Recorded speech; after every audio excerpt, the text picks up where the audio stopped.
All right, welcome back to the Copywriters Podcast with your host, the world's greatest copywriting coach, David Garfinkel. David, how are you doing today? I'm doing great, Nathan. How about you? I'm doing fantastic. I'm still recovering from last week's episode with Doberman Dan. That was just packed with so many awesome stories that, man, I'm just still basking in the glow of last week's episode. I know it was terrific. He's a good friend, but to be honest, of many, many hours I've talked to them on the phone, I've never heard any of what he talked about. It was all new to me. Nice. So what do we got on the agenda for today's podcast? Well, we've got another episode in the Old Masters series, and this might be an old master not everyone's heard about. Let's start in New York City in 1892. An advertising man named George P. Rowell starts a weekly advertising journal called Printers, Inc., which lasted all the way till 1967. And decades after he started, another man, George Laflin Miller, started writing a column for the magazine under a pen name, and the pen name was Aesop Glim, like Aesop's Fables. In the 1940s and 50s, Aesop Glim's column was, as far as I can tell, the Copywriters Podcast of the time. I couldn't find out much more than that about Mr. Glim, also known as Mr. Miller. He wrote a book called How Advertising is Written and Why. And I think it's more or less a collection and consolidation of his columns.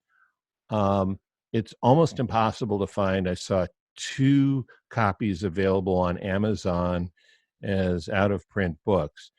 And it just has some terrific, unique ideas. And we're going to go over them today as part of our Old Masters series, Aesop Glim, formerly known as George Laflin Miller. We should first take a brief pause to go over this. Copy is powerful.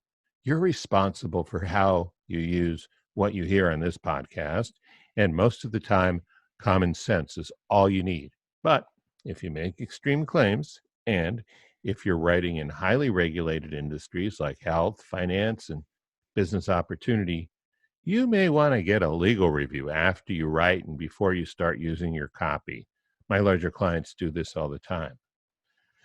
So the book is concise. It's only about 150 pages, but it's powerful. It's got 8 chapters, and each chapter has 3 to 9 meaty sections.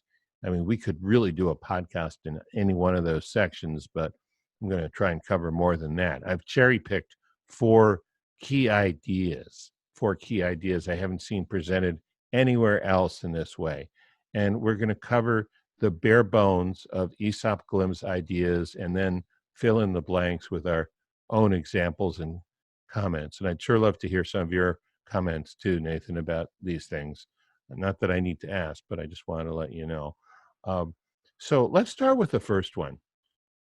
The substitute for inspiration is saturation. Okay, that's a lot of big words. What does it mean? Well, what it means is when you're writing copy, you don't want it to be dull. You want to be inspired. And the problem with that is, well, as Aesop Glim says, the trouble with inspiration is that, like luck or lightning, you can't possibly tell when it will strike. So there is a substitute for that. And it is saturation. What does that mean? It means saturate your mind. Saturate your mind with facts, with experience, and with knowledge about user experience, what it's like to use the product you're writing about. So how do we go about saturating ourselves? Well, a good way, for starters, is to try the product. If you're the business owner, I guess you've tried the product. If you're the copywriter, get your client to let you try their product. I'll give you an example. I have a mentoring client who makes organic nutritional powders, really good ones. I have dutifully tried all 3 of them, and now he's got me hooked. So I'm a paying customer on all 3 of these things. That's a good example of saturation. We've talked about research on other shows, and the idea of saturation means for a short time making the product or the service the center of your world. Does that ring a bell for you, Nathan? Yeah, back when I owned my very first business, which was a record label, we did hip hop music. And I noticed very, very early on that when I was immersed in hip hop, when I was listening to hip hop all the time, new lyrics would come to me, new ideas for songs would come to me. When I would stop listening for a little while, I would lose that inspiration. And one of the things that I like to do now to kind of use that same hack, because when your brain is being fed something, when you're consuming a type of content, it becomes a lot easier to create that kind of content, because the saturation does cause inspiration. What I like to do now is I interview all of my clients. I interview their past clients, their past customers, their potential prospects. I have just tons of interviews, and I like to cut those interviews up and turn them into MP3s. I usually do either I interview people through Zoom or I interview people live with a recording unit. And then I just listen to those before I go to write my email onboarding sequence. I'll just listen to the interviews, or before I go to write my sales pages, I'll just listen to hours of interviews of previous buyers, and constantly having that go straight from my ear holes into my brain gives me all kinds of great ideas to use in sales letters, to use in email sequences, to use on the sales page. So I'm 100% in agreement with this. Yeah, it makes a difference. Thank you. That's a really good example. Let's talk about headlines. God, we've talked about headlines a lot, but headlines make up 80-90% of how well the ad's going to do, how well the sales page is going to do, how well the webinar is going to do. So let's talk about headlines from the Aesop Glim point of view. He says headlines need to reach out from the page, seize the lapels of your prospect, and persuade them to read the first paragraph of your copy. Okay. So he says there's 3 steps of the headline, 3 steps of the job of the headline. One is select the right prospects, then arrest them. We'll talk about arrest in a second, not what you're thinking. And third, persuade them to read your first paragraph. Meaning, if you can do that, you can select the right prospects and stop them and then get them to read your first paragraph, you're halfway home. So let's talk about each one. Select the right prospects. That means you need to know who they are, and just as important, who they are not. More than you really want to know what they think about, how they feel, and how they react in various different situations. Most important, you need to know what's on their mind. What's on their mind right now would be likely to be on their mind when they're reading your copy. What's on their mind that your product can do something about to make their life better. It sounds simple, worth putting some effort into, some thought into. 1, select the right prospects. 2, arrest them. Besides put someone in jail, the word arrest also means stop. And to stop a prospect, you have much better odds succeeding if you know what the conversation going on in their mind is. That old phrase from Robert Collier, enter the conversation already going on in your prospect's mind. And your odds are better if you say something important to them that speaks to that conversation already going on in their mind. Something shocking is not necessarily enough. What you say needs to resonate with your qualified prospect.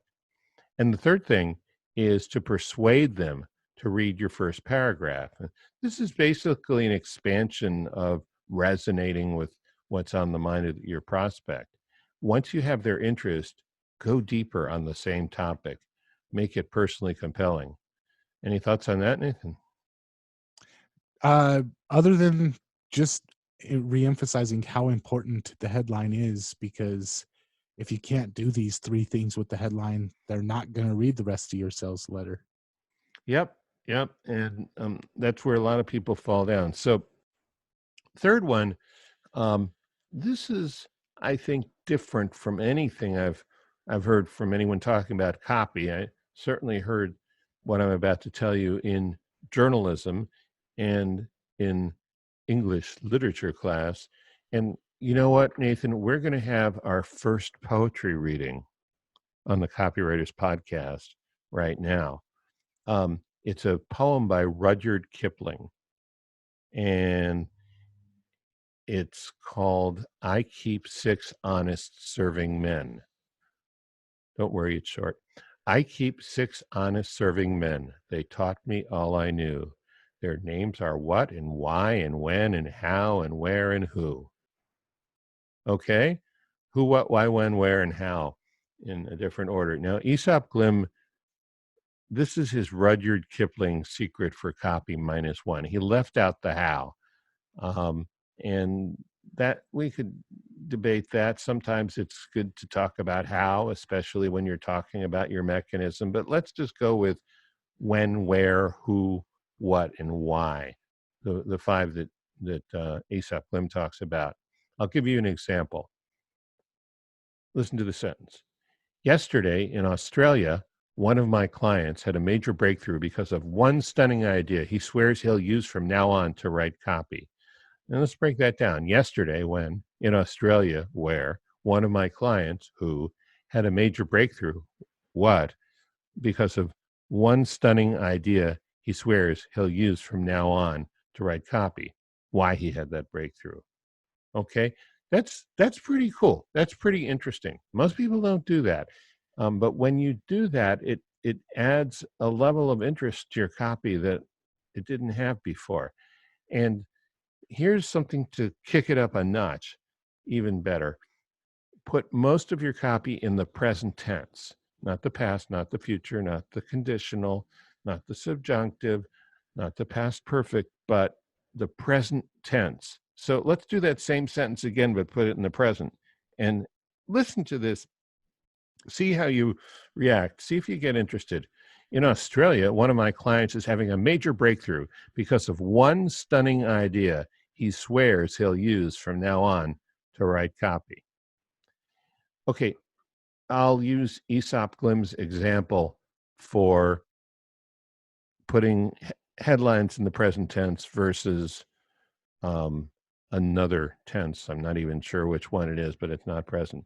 So here's a headline that worked for like a scouring powder. Old Dutch cleanser chases dirt. Boom. Okay. Now, here's the same headline in some other conditional, tentative, walking on eggshells way of saying it. Old Dutch cleanser might conceivably remove the accumulated filth if properly applied. See how the first one works better? Old Dutch cleanser chases dirt. Boom. Okay. Another tip to make your copy work better is use the singular instead of the plural, because it's easier to visualize 1 hour or one cake of soap or one man than it is to visualize a lot of them. Any thoughts about that? Two thoughts. Number one, the who, what, when, where, and why. I know that in storytelling, if you want to capture somebody right away, you need to address that. Who's being talked about? When is this happening? Why should I care? What's going on?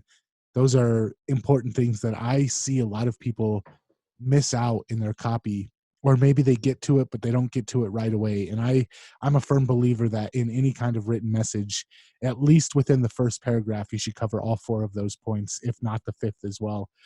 This other thing that you just brought up, being easier to visualize the plural, I've never thought about that, but it makes perfect sense. So when you said that, I just had this brilliant aha moment, and I'm like, yes, another gem that I snagged from the Copywriters Podcast. Well, cool. It's yours. Finally, 3 things that have to happen for an ad to work. These will sound obvious in retrospect, but a lot of people don't really do this or get it. The first thing, well, I'll just read them and then I'll go through them. 3 things. The ad must be seen, must be read, and it must be believed. Seen, read, and believed. So this is back in the old days when people were scrolling through magazines or paging through magazines, but when they're scrolling through their phones, it's the same thing. To be seen, the ad needs to have the right layout and illustration and headline. If it looks too normal and bland and vanilla and boring, the layout, then they're very easy to bypass. If it's too bizarre, or if the layout is too perfect, or not even a little unusual, it might not be good layout. Illustrations are very important, and those are called pictures or photos these days. I think everyone knows what illustrations mean. But on Facebook, Facebook ads, the image is, I don't know, everything. Like, mandatory, has to be good. And of course, the headline. We've talked about headlines a lot. So those are the three things for an ad to be seen: layout, illustration, headline. To be read. Okay. This is important. And this is where a lot of copy I see falls apart.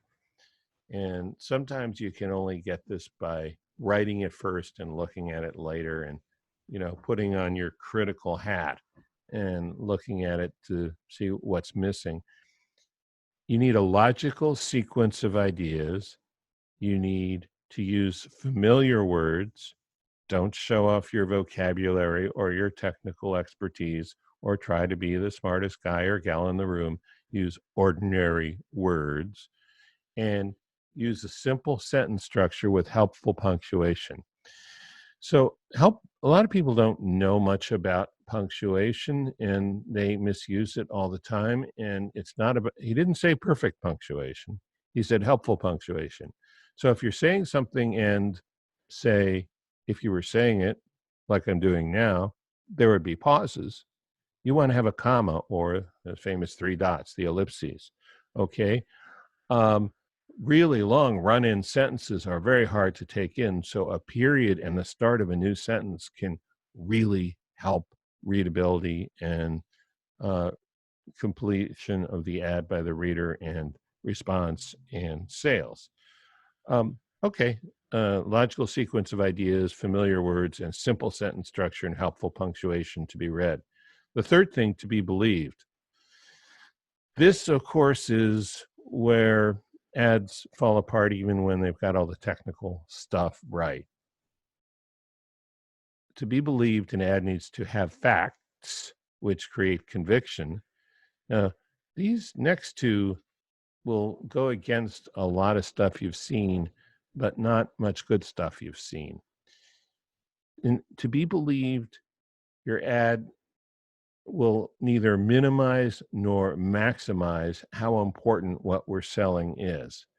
So, if you're selling, I don't know, something that, some kind of pesticide that will get rid of ants, that's important, but it's not the most important thing in a person's life. If they have an ant problem and they can't get rid of it, it is. But for most people, that's not how this occurs. So you want to keep it in proportion to how important it is. You don't want to be self-deprecating and minimize it. You probably don't care if you have ants in your kitchen. I mean, it doesn't matter. I mean, they're probably not, it's not really going to affect. No, you don't want to do that either. You want to maximize the importance that's real. And the third thing is as few superlatives as necessary, not no superlatives. Now, of course, in Google Ads, you can't use superlatives. It's against the rules, right? So you have to keep that in mind too. But sometimes you'll see something, it's so over the top with so many, the greatest, the only, the most fantastic, and it starts to strain credibility, and people don't believe it. So those are the three things you need to be believed. Have facts which create conviction, neither minimize nor maximize how important what we are selling is, and as few superlatives as necessary. And yeah, just one final thing here. Aesop Glim says, and I'm quoting, "Strangely enough, our criterion is not the truth, like in a courtroom, right? The truth, the whole truth, and nothing but the truth." He says, you don't want to lie. He says, we want the truth, but only as much as we know our prospects will believe. sometimes people think in the service of transparency, they're going to tell everything that's true about your product. People can't absorb that much. It's not like you're leaving stuff out to deceive them. It's like you're putting in what they can accept to serve them. That's the way to look at it. Did any of that set off some light bulbs in your head? All of it did, David. The second point, when you were talking about it must be read, one thing that I wanted to add to that is when I'm writing stuff, you were talking about run-on sentences. I try to use the rule 1 idea per sentence and 1 concept per paragraph. If I'm trying to shove too many ideas into a single sentence, it needs to be broken up. If I get to the beginning, or if I get to the end of a paragraph and I'm talking about a completely different concept than I was at the beginning, it needs to be split up into 2 different paragraphs. So that, and then the point of being believed, and we've talked about this before on the podcast, and I can't remember which guest brought it up, but going through your sales letter and asking at any point, okay, is this too unbelievable? Is my average reader going to get to this point and be like, well, I don't believe that? Well, then you need to go back a step and give them a reason to believe it.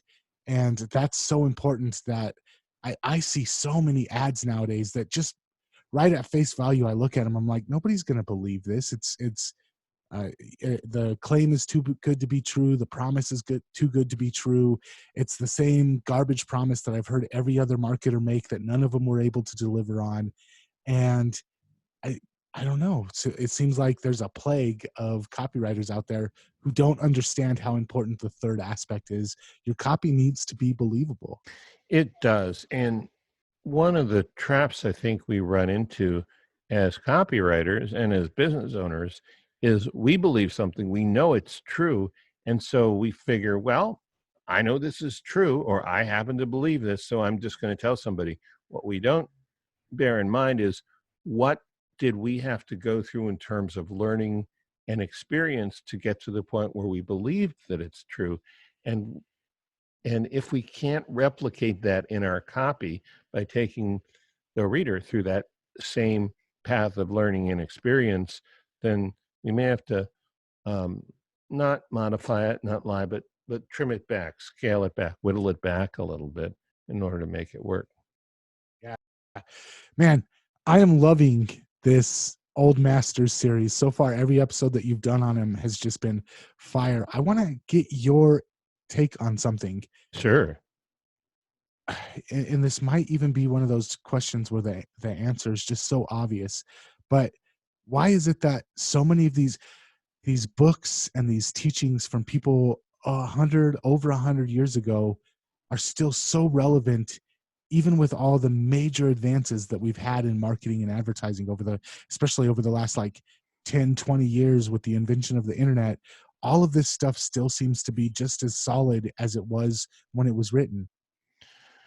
Well, I think one reason we're not seeing, I'll answer your question, but I think one reason we saw more of it back then than we see in terms of new stuff people are coming up with today boils down to Twitter, Instagram, and text messages. And by that, I mean, we're so distracted, and it is implied by the existence of these technologies that we have to respond to everything right away. So the ability to just sit in a room and think and really evaluate what's true and what's not, and then testing it against our own experience and other things we've learned, has disappeared for a lot of people.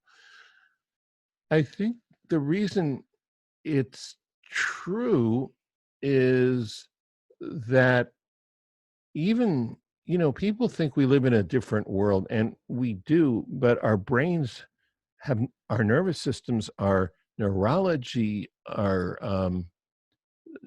the whole way we think has not changed that much. We think it has. We think we're more involved, this and that. Actually, it's not. The evolution of the human body and human neurology has not. We last longer these days. Maybe we're healthier, but we're pretty much the same as we were underneath the hood. Our haircuts are different. Our glasses look different. We can get text messages on our watches. We have sneakers that light up, but basically underneath the hood, we're still pretty much the same as we ever were.